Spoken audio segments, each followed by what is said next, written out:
안녕하세요. 결혼한 지 이제 막 2년 차에 접어든 30대 주부입니다. 직장을 다니는 평범한 회사원인 남편과는 회사 선배 소개팅으로 만났어요.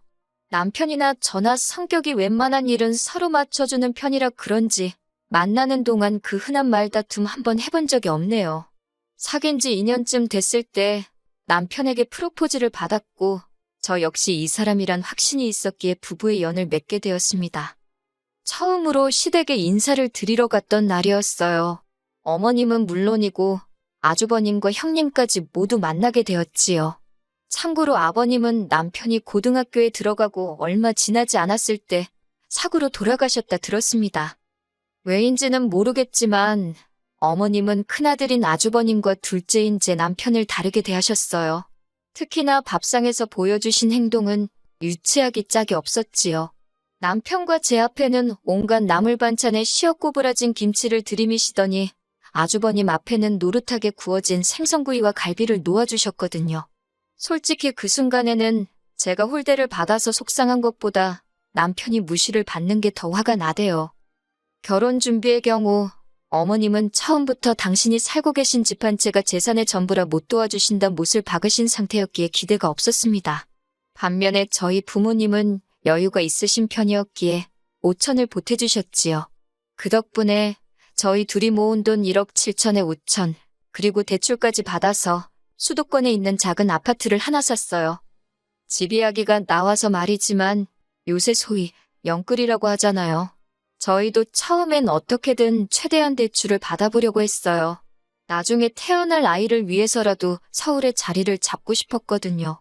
하지만 당장 저희 둘이 잘 벌고 있긴 했어도 대출이자도 무시할 게 못 되고 여러 가지 여건상 영끌은 할 형편이 못 되었습니다. 그래서 어머님께 조금이라도 도와주실 수 없는지 정말 간곡하게 여쭤보았어요. 하지만 어머님께서는 그 돈은 임자가 따로 있다며 안 된다 하시대요.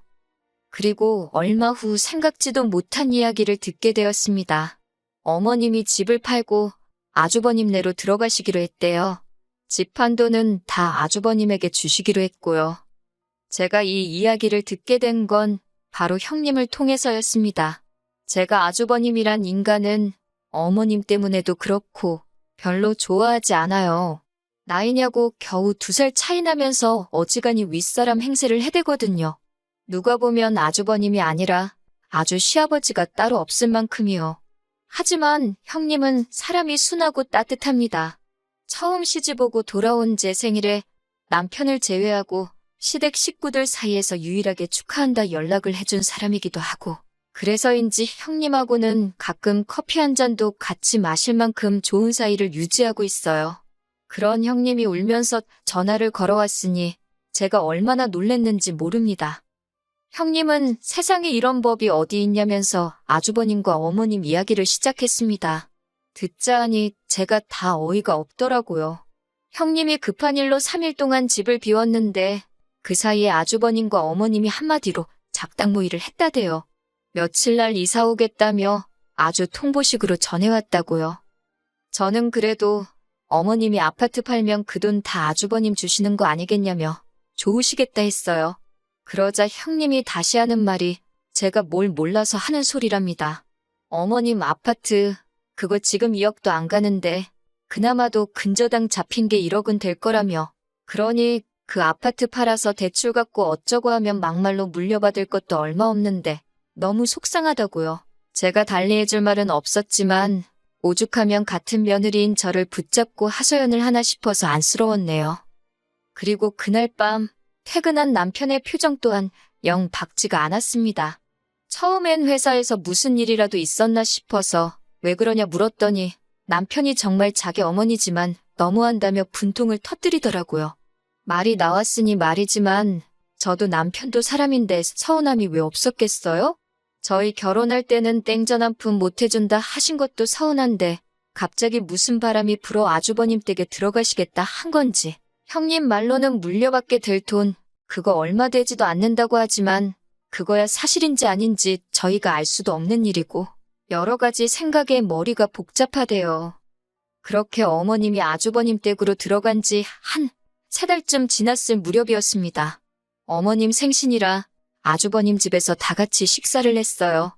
사실 주말이었으면 형님과 제가 같이 음식도 하고 그럴 수 있는데 어머님이 죽어도 당일날 축하를 받으셔야겠다고 고집을 피우셨거든요.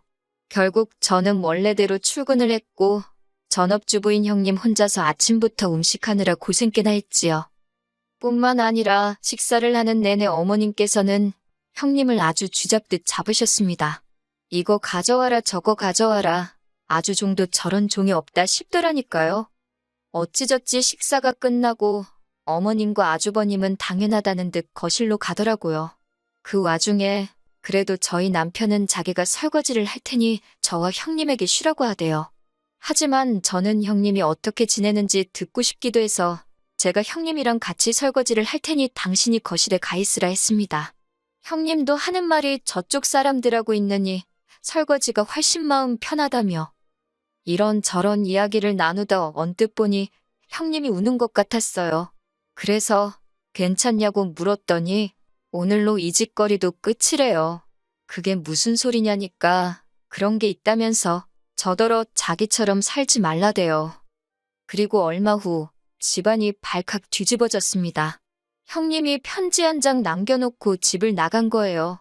저도 남편을 통해 전해 들어서 정확한 내용은 모르지만 한마디로 어머님 때문에 못 살겠다. 이혼해줄 거 아니면 찾지 마라 그랬다고요. 그런데 어처구니가 없게도 아주버님은 형님을 잡기는커녕 그깟 이혼해주면 그만 아니냐고 해준다 그랬답니다. 그리고 어머님도 집값 거 없으면 집안이 어떻게 되는 줄 아냐면서 아주 삭수가 노랗다며 잘됐다고 내쫓아버리라고 그러셨다나요? 그렇게 아주버님과 형님은 정말 2달도 안 걸려서 남남이 되었습니다. 하지만 아주버님과 어머님의 동거 생활은 오래 가지 못했습니다. 제 추측이지만 며느리가 해주는 밥 드시고 편하게 살려고 합가를 하신 건데 갑자기 아들 밥 해먹이고 빨래해주고 하려니 얼마나 짜증이 나셨겠어요? 그 연세에 다 큰아들 뒤치다꺼리나 하게 될 줄은 모르셨겠지요. 솔직히 좀 꼬숩다 싶었는데 아뿔싸 그 불똥이 저한테 튈 줄은 상상도 못했네요. 아주버님 내외가 이혼한 지 한 달이 좀 넘었을 무렵이었을 거예요. 회사에서 일을 하고 있는데 어머님께서 전화를 하셔가지고는 다짜고짜 현관 비밀번호를 알려달랍니다. 갑자기 터무니없는 말씀에 그게 무슨 소리냐 하니까 지금 저희 집으로 이사 오셨대요. 어이가 없어서 남편하고 먼저 통화를 해보겠다 하니까 어디 시애미를 세워놓냐고 당신 얼어 죽게 생겼다나요. 10월에 왜 얼어 죽냐고 어디 카페라도 가 계시라 했어요. 그랬더니 이번엔 하시는 말씀이 화분들 다 얼어 죽는답니다. 저는 밖에서 크는 꽃이면 나무들이며 10월에는 안 얼어 죽더라고 걱정 마시라고 했네요. 그리고는 남편한테 전화를 하니 남편도 금시초문이랍니다. 그러면서 전화도 받지 말고 비밀번호도 알려드리지 말래요. 자기가 일단 최대한 빨리 퇴근해보겠다면서요. 저도 다행히 야근은 없었기에 불이 나게 집으로 향했습니다. 도착하니 현관 앞에서 어머님과 남편이 실랑이를 벌이고 있더라고요. 이게 다 무슨 일이냐 하니까 아주버님이랑 답답해서 못 사시겠다고 집을 나오셨답니다.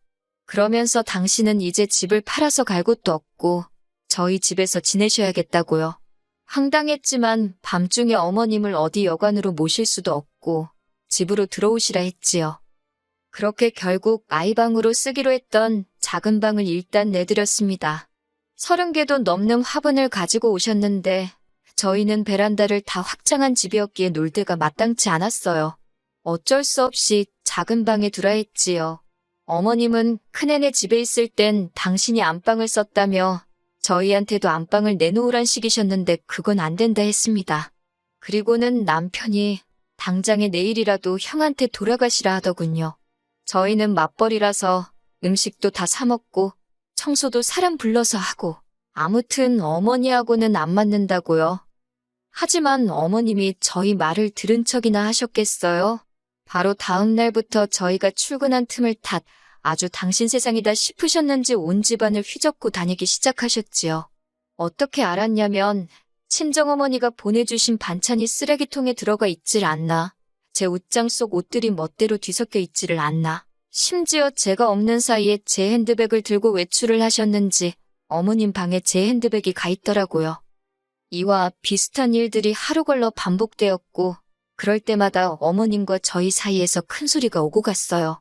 그렇다고 어머님을 강제로 내쫓을 수는 없었으니 어쩔 수 없이 어머님이 외출하신 사이에 안방 문고리를 밖에서도 잠글 수 있는 것으로 바꿔달았습니다.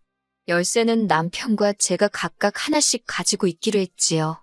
참고로 문고리는 기존의 것과 거의 동일한 모델이어서 누가 문을 열려고 해보지 않는 이상 잠겨였는지 아닌지 알 수가 없었고요. 그런데 바로 이튿날 오후 어머님이 전화를 걸어오셨습니다.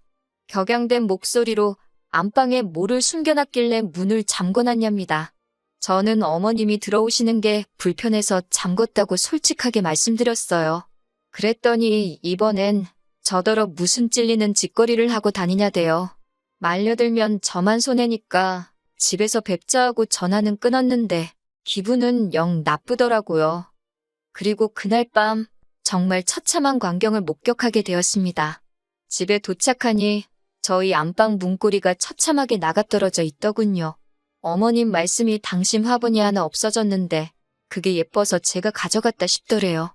그런데 방문이 잠겨 있어서 당신이 망치로 뜯었다는데 어이가 없다 못해 소름이 끼치더라고요.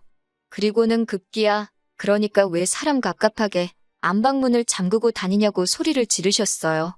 어머님의 그 태도가 어찌나 당당한지 모르는 사람이 봤으면 제가 진짜 무슨 큰 잘못이라도 한 줄 알았을 거예요. 그리고 곧이어 퇴근한 남편이 들어왔습니다. 제가 떨어져 나간 안방 문고리를 보여주면서 남편에게 하소연을 하니 어머님이 저더러 웃기는 X라면서 시애미가 안방에서 뭐라도 훔쳐갈까봐 잠궜냐는 식으로 저를 정말 천하의 나쁜 X로 몰아가시더라고요.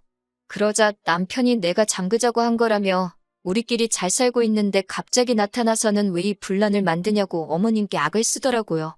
형네 이혼시킨 것도 부족해서 나까지 이혼시켜야 직성이 풀리겠냐고.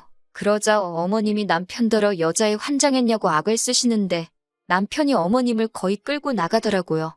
놀란 제가 뒤쫓아 나가는데 남편이 끌고 나간 어머님을 그대로 차에 태우더니 아주버님네 모셔다 드린다 하대요. 그렇게 좋아하는 큰아들한테 가서 살라고 둘째인 자기는 죽었다 생각하라면서요. 놀란 저도 차에 올라탔습니다. 어머님은 아주버님네로 향하는 내내 저희한테 욕을 하시다가 또 눈물을 쥐어짜내시다가 아주 난리도 이런 난리가 없었습니다. 그런데 저희 남편은 그런 어머님을 보고도 꿈쩍도 안 하더라고요. 아주버님네 도착해서는 차에서 내리지 않고 버티는 어머님을 강제로 들어옮기다시피 했지요. 결국 그렇게 어머님은 다시 아주버님네로 돌아가셨습니다. 집에 도착한 남편이 현관 비밀번호도 바꿔버리더니 내일 사람 불러서 화분도 다 그 집에 보낼 거라며 저더러 더는 마음 쓰지 말랍니다. 이런 꼴을 보게 해서 미안하다며 앞으로 자기는 가족은 없는 셈치고 저 하나만 보고 살 거라며 저한테도 그래달라 하대요. 그리고 며칠 뒤 아주버님한테 연락이 왔습니다. 한다는 소리가 형님이 너무 그리워서 그런다며 그래도 형님하고 저는 사이가 좋지 않았냐고 혹시 지금 형님이 어디 있는지 아냐입니다. 알지도 못했고 안다고 해도 제가 미쳤다고 그걸 알려주겠어요? 저는 형님이 보고 싶은 게 아니라 일할 사람이 필요한 거 아니냐며 불쌍한 형님 그만 찾으시라고 어머님하고 두 분이 잘 지내시라 소리를 질렀습니다. 아주버님이 저더러 어머님 안부는 궁금하지 않냐길래 그렇게 아끼는 큰아들하고 같이 계신데 얼마나 좋으시겠냐며 잘 계실 거라 믿는다 했지요. 솔직히 이 이후로 남편 속이 말이 아닐 거예요. 하지만 남편에겐 미안하지만 제가 섣불리 나서서 효도한답시고 어머님을 모실 수는 없을 것 같네요. 저는 그저 남편과 단둘이 행복하게 살고 싶은 마음뿐입니다.